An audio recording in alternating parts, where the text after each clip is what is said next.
Konnichiwa collectors, this is Chris of Flying Ace Comics. Our goal here at Flying Ace Comics is to find and review merchandise from throughout the geekdom, whether it's from comic books, sci-fi, fantasy, gaming, or anything else from within the multiverse, to find out whether or not it's worthy of adorning your shelves. And this is the third review of my Wonder Woman series. Just keeping that invisible jet going. Here is the DC Multiverse Batman v Superman Wonder Woman. And she is actually different from the previous Wonder Woman figure that I've reviewed, because this is a completely different series, DC Multiverse. If you see the Batman v Superman emblem. If you're not familiar with the DC Multiverse figures, these are similar to the Marvel Legends line, where they take different versions of different characters from throughout the multiverse, as is the title, and put them all to scale with each other so you can mix and match your different figures into one collection. Now here you see the Batman v Superman version of Wonder Woman, made to look like Gal Gadot. And if you notice here, it says Collect and Connect Grapnel Blaster Replica. And that's part of the fun part of collecting this, and I'll show you later. But anyway, here you see really badass artwork of Wonder Woman. And here, fearing the actions of a godlike superhero left unchecked, Gotham City's formidable, forceful vigilante takes on Metropolis's most revered modern-day savior, while the world wrestles with what sort of hero it really needs. And with Batman and Superman at war for another, a new threat quickly arises, putting mankind in greater danger than it's ever known before. and on this side, you can actually see the complete Grapnel Blaster. A lot like the Marvel Legends figures, you collect each figure, and each one comes with a different part of a figure or prop or whatever. A lot like the Marvel Legends figures, you collect them all and put together all the different extra parts to make another figure or a prop or whatever, depending on what the thing is.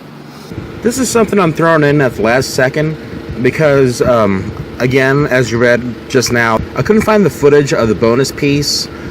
I have no idea where it went. Here's a picture of the piece that comes with the Wonder Woman figure. It's just a part of the stand. It links onto the base that comes with Batman. You'll see that in a later video. But I just wanted to throw this in there just to make sure that it was somewhat of a complete video. And here, this was one of the first of the series, and then it has more figures on the way. And this has actually been out since the movie, so the figures are already available. But anyway, here's the rest of the box, and of course the Mattel stuff on the bottom. Now with all that out of the way, let's take her out of the box and see what comes with her. Okay, now that she's out of the package, let's take a better look at her. Like, right off the bat, I really like the sculpt of her, and the paint apps actually look very nice. I mean, they're very clean, very shiny, and very, very accurate to what you could see in the movie. Although in the movie they did make things a lot darker, both content-wise and visually. But I do like how, they made the gold. Everything that should be gold is gold. Everything that should be silver is silver. And the rest of her costume actually looks very screen accurate. I'm very pleased with the majority of this figure. As for her head, you can tell right off that, if you can get this to focus, jeez. I know, I do this in every video, but her hair is actually fused onto her face rather than just kind of sitting there. That's kind of a negative. Her face does look kinda like Gal Gadot, but there's not a lot of resemblance. I mean, there's some, yeah, but as far as looking just like her, I mean, if you could take a look right there, there is some resemblance, but not a whole lot. You can tell that on some of the packaging for the multiverse figures. If you ever get a chance, take a look. I will be going over other multiverse figures, and I'll try to point this out. But sometimes they don't go with the exact likeness of the character or the actor playing the character. Sometimes they'll go with a lookalike or somebody who looks enough like the character but not enough like the actor. So keep that in mind. And I just noticed there are a few little paint discrepancies, but not enough to make it a deal breaker. They did do a very good job on, if I can focus on this, they did do a nice job on her makeup. You know, her lipstick is very clean, as is her eyeshadow, a violet hue. And they also did a very decent job on her hair. It's just where it meets her face that's bothering me. But anyway, her hair does look very nice, very accurate, and very detailed. Very detailed. But unlike the previous Diana figure, you know, she cannot move her head at all. And you cannot move the hair without probably taking her head off. You know, so that's kind of a negative. Not a deal breaker, but a negative. Her arms are, you know, fully articulated. She can do a 360. Again, the paint apps are very beautiful. She can turn her arm 360 like that also. Same with the other one. She can bend her elbow to almost a 90-degree angle. They even did very well on the paint apps on this, and the detail to where it looks like her bracelets can actually open and close. They can, of course, but I like the detail of that. And she has leather wrappings around her hands. Very nice detail. And she can, of course, do a 360 on those. Her waist. This is the first Wonder Woman figure that I've reviewed so far that actually has waist articulation, which kind of makes it look odd, but it is a nice feature to have. You know, she has the lasso of Hestia, of course. It's not removable, or lasso of truth. Of course, if you don't know, the reason it's called the lasso of Hestia is because, you know, in the Wonder Woman mythology, it was originally made from Hestia's girdle, but it was reforged by Hephaestus and given to the Amazons. Hence, the lasso of Hestia. The more you know. But anyway, this harness is not removable, or at least not that I know of. I'm not going to try to remove it. Actually, no, it's actually glued in there, so. But it does move around, it does have some flexibility to it, as does her skirt. You can sit down, just like this. Please, Mattel, give us some sort of invisible jet. I'm begging you. This always puts me in mind of the Linda Carter series, where they have the invisible jet with the little Wonder Woman figure, just far enough where you can't tell. Well, you can tell, but I love that scene. But anyway, her legs are very articulated. You know, she can, again, not trying to be pervy, I'm just trying to be detailed. She can actually do the splits a little bit like this. Don't tempt fate and don't try to go all the way. But she is articulated in the hips. She can move her legs 360. She can bend her knees to just about a 90-degree angle, just like her elbows. She can even move her ankles to a pretty extreme amount, but still, that's a nice detail to have. And hell, you can even put her in the rider kick position, which is always a huge plus with me. That's a very nice detail. And bonus points if you get rider kick. On the back, also very nice detailing. You know, some of the cuts on here are a little messed up. You know, a little sloppy. You know, probably have to take an X-Acto blade or something to clean that up. But the paint details are still pretty nice for the most part. You know, there's a little bit of sloppiness right there. I like when toy companies go all out and do full-on paint jobs rather than just paint the front of the figure and leave the back alone.